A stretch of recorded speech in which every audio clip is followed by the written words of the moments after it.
Hey all, Peter Zeihan here, coming to you from Tower Pass in the boundary between the Hoover National Forest and Yosemite going the other way. Whew, I'm out of shape.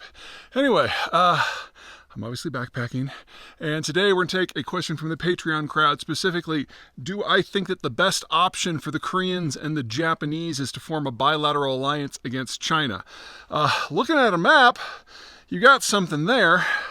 You've got an island and a peninsula that are off the coast, and if they decided to band together, there's a lot that they could achieve strategically. However, I don't see it as very likely. The Koreans, oh my God, they hate the Japanese so much. The Japanese have carried out a few genocides in the Korean Peninsula, the most recently during World War II, when they actually forced everyone to change their names. And if there's one country in the world that the Koreans would not want to deal with, it would be Japan. There's also the problem of longevity of any sort of alliance and complementary factors. The Koreans spend a lot on defense, some of the most of anyone in the world as a percent of GDP, but it's solely focused on the North Korean threat. And so their navy is very small for a country of their size, very small for a country with their sort of defense spending, and it's not blue water at all, as opposed to Japan, which doesn't have to worry about a land invasion at all, and so basically all of their investments in defense, which are significantly lower, have gone into having a blue water navy.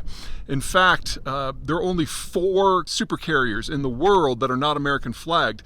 2 of them are Japanese, and they fly American jets. So the real problem, though, that makes it problematic for the 2 countries to form a meaningful alliance is that they're kind of in the same boat. They both are utterly dependent on imports for raw materials, especially energy. They're both dependent on exports of finished goods.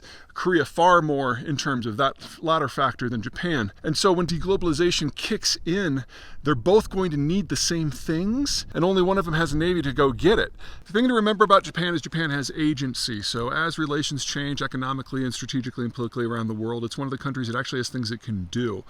So if there's one country that the United States should go out of its way to try to have a positive relationship in the Asian theater, it would be Japan.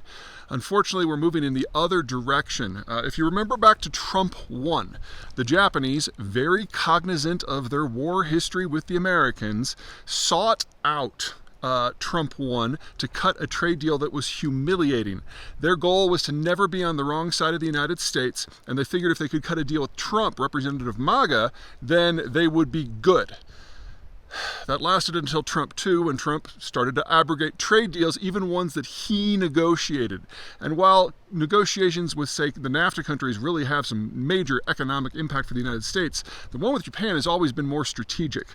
And so the Japanese found that if they did everything that they thought they needed to do to placate Trump, it still doesn't mean anything. And that means we have a country with agency that is evaluating options. And that takes global politics and Asian politics in a very different direction.